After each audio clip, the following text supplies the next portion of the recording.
Et bonjour les amis, alors c'est parti pour cette nouvelle capsule. Alors de quoi je vais te parler aujourd'hui? Écoute, j'ai envie de te parler de progressivité. Alors j'en ai déjà parlé de la progressivité, notamment des trois variables à mettre en œuvre et dans le bon ordre pour éviter de se cramer, de se blesser, de se fatiguer, voilà, pour respecter la progressivité. Donc c'était mettre du volume, multiplier la fréquence, voilà, et en dernier ressort l'intensité. Et je vais te parler à peu près de la même chose, mais tourner un petit peu différemment pour que tu aies un autre point de vue, que tu comprennes vraiment les étapes d'une construction d'entraînement ou d'un entraînement, voilà, que je fais pour moi et que je fais aussi pour mes coachés.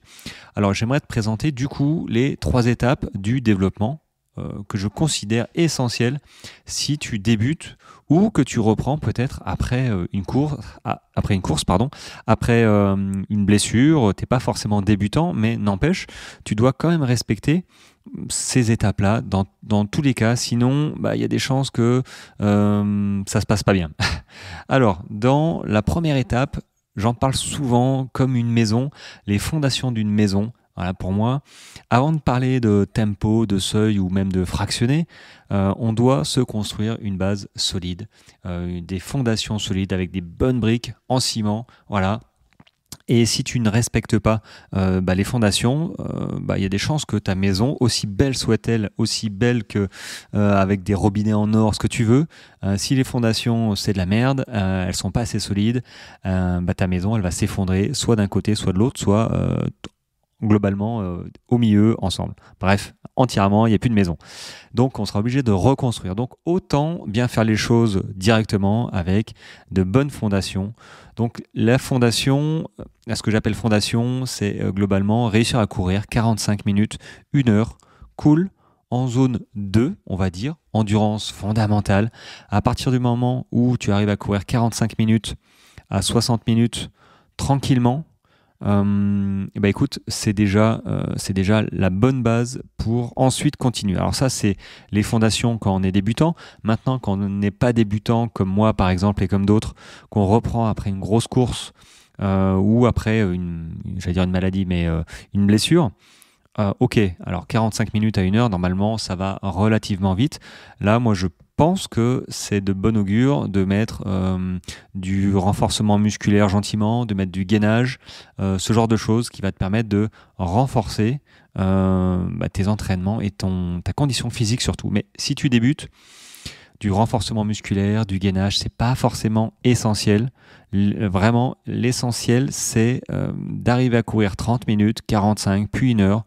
Pas plus, ça sert à rien, même 60 minutes. À partir du moment où tu réussis à courir 60 minutes, il n'est pas essentiel de courir 60 minutes à chaque fois. Très clairement, tu vas engendrer de la fatigue pour rien. 45 minutes, ça fait le taf. On est là en endurance fondamentale. On construit ses fondations. Ça va permettre de renforcer tes articulations et tes tissus, voilà, pour mieux, on va dire, tolérer les impacts liés à la course à pied. Donc c'est vraiment ça, et ça peut durer, en semaine, allez, de 6 semaines, ça fait 2 petits mois, 1 mois et demi, ouais, je dirais 2 mois minimum, voilà, et ça peut durer jusqu'à 4 mois, cette fondation de reprise d'entraînement. Donc je dirais 2 mois minimum à recourir simplement, à remettre un petit peu de gainage, peut-être un petit peu de renfort musculaire pour solidifier ta fondation. Ensuite, une fois que tu es capable de courir tranquillement, alors tranquillement, hein, j'entends zone 2, donc zone 2 c'est endurance fondamentale, on n'est pas là à mettre de l'intensité, et même en zone 2 et en version cool, il faut quand même respecter la progressivité en termes de volume. Tout simplement, ne pas passer de 0 à 40 km, même en intensité, même en endurance fondamentale, d'une semaine sur l'autre, forcément, le corps il va pas apprécier, les ligaments, les tendons ne vont pas apprécier. Donc forcément, cool, regarde d'où tu pars. Si tu reprends vraiment, commence par 3 sorties. 3 sorties à la semaine, puis la semaine suivante tu rajoutes 4.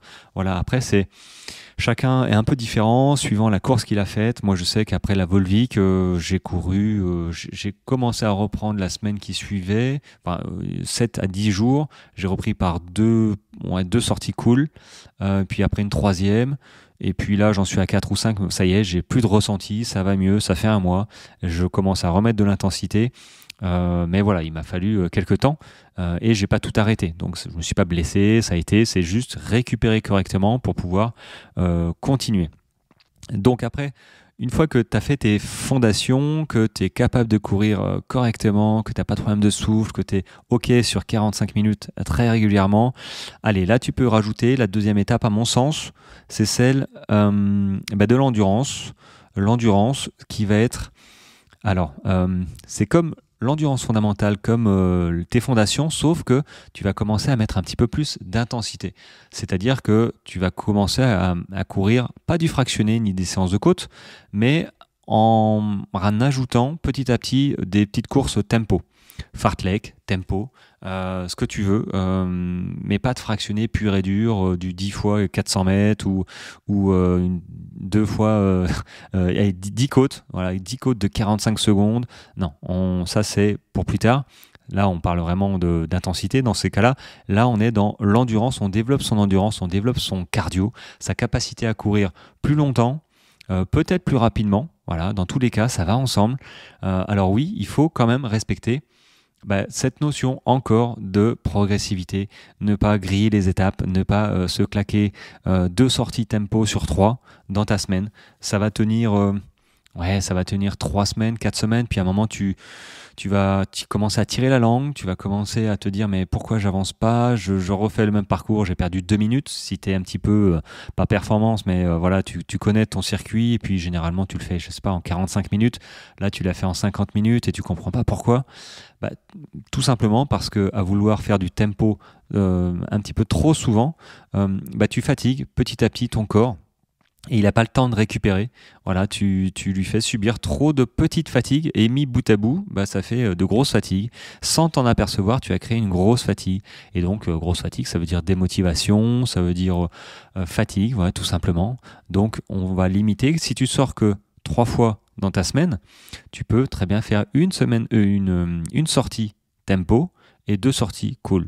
Si tu sors que 3 fois. Tu sors 4 fois, tu peux faire 2 sorties cool. Allez, 2 sorties cool et 2 sorties tempo. Voilà. Mais tempo, c'est pas non plus à fond les ballons pendant 45 minutes. Hein. C'est pas ça tempo. Sinon, ça s'appelle une course et on n'est pas encore en version course. Donc là, on développe l'endurance pour limiter les risques de blessures. Donc dans l'endurance, dans cette étape 2 de l'endurance, évidemment, il faut continuer ou même débuter le renforcement musculaire, des petits exercices de renfort, les hanches, les cuisses, les adducteurs, les quadris, tout ça, il faut, je pense aussi à la ceinture abdominale, dont je vais bientôt aussi m'y remettre. Donc ça, tu peux, dans cette étape-là, débuter ça, si tu l'as pas débuté avant. Très clairement, ça va limiter les risques de blessures et tu vas gagner aussi en économie de course, même si, c'est pas forcément que le gainage et le renforcement musculaire qui va te faire économiser de l'énergie en course. Là, on va parler de technique de course plus tard. Donc, l'endurance, étape 2, hyper importante. Ne pas la galvauder, ne pas la zapper. Souvent en fait, on zappe la partie fondation, c'est-à-dire reprise pendant quelques semaines. On refait son endurance, mais on refait les bases pour ensuite poser la maison sur cette base. Et généralement, on a envie de poser la maison directement à même le sol. Donc, forcément, ça pose un problème. Donc, on respecte l'étape numéro 1. Hop, on passe à l'étape numéro 2, l'endurance. Cette étape-là, elle peut durer 3-4 semaines, peut-être même plus, suivant ton niveau, suivant ton niveau, suivant tes courses à venir. Après, c'est vraiment des étapes, on va dire théoriques, qu'il faut adapter à chacun. Et alors, l'étape 3, évidemment, ça va être, ça me paraît évident, mais ça va être l'intensité. L'intensité, suivant ta course que tu vas préparer, c'est là maintenant que tu peux travailler dessus parce que si tu veux mettre de l'intensité trop vite, qu'est-ce qui va se passer? Il va se passer ce qui se passe avec tout le monde. Tu sais, les coureurs, quand ils commencent, les débutants, sache que sur 10 débutants, la première année, il y en a 7 qui se blessent. Il y en a 7 qui arrêtent momentanément. Il y a un moment où ils sont obligés d'arrêter de courir parce qu'ils sont blessés. Donc syndrome de l'essuie-glace, fracture de fatigue, les ligaments, rarement les déchirures. On n'est pas un sport non plus, c'est pas du foot. Mais du coup, tout ce qui est tendon, ligament, ça pardonne pas. La progressivité, notamment, ça pardonne pas. Donc, en fait, ce qui se passe, c'est que quand on démarre, et moi j'ai fait pareil, hein, on met direct de l'intensité à la place de développer, de poser les fondations, poser les briques, ensuite développer son endurance. Et une fois qu'on a développé le volume, la fréquence, ok, on peut rajouter de l'intensité. Et non, c'est pas ce qu'on fait quand on démarre, parce qu'on ne sait pas. Moi, je ne savais pas, je m'étais même pas posé la question. Je me disais que si je transpire pas, je progresse pas. Alors ça, j'y suis revenu et j'espère que tu as bien compris que transpirer, c'est pas un problème de transpirer, notamment sur cette étape 3 de l'intensité, mais il faut le faire vraiment au bon moment, avec la bonne intensité. Si tu en mets tout le temps de l'intensité, forcément, tu vas te cramer, tu vas engendrer de la fatigue sur fatigue sur fatigue. Et il y a un moment où ça va coincer, où tu vas te dire, je sais pas ce qui passe, ce qui m'arrive, comme tout à l'heure, hein, j'expliquais, tu es fatigué, tu es démotivé, tu es peut-être même un peu blessé. Et voilà. Donc pour progresser, faut miser aussi sur un petit peu l'entraînement polarisé. On va dire 70-80% cool et 20% d'intensité.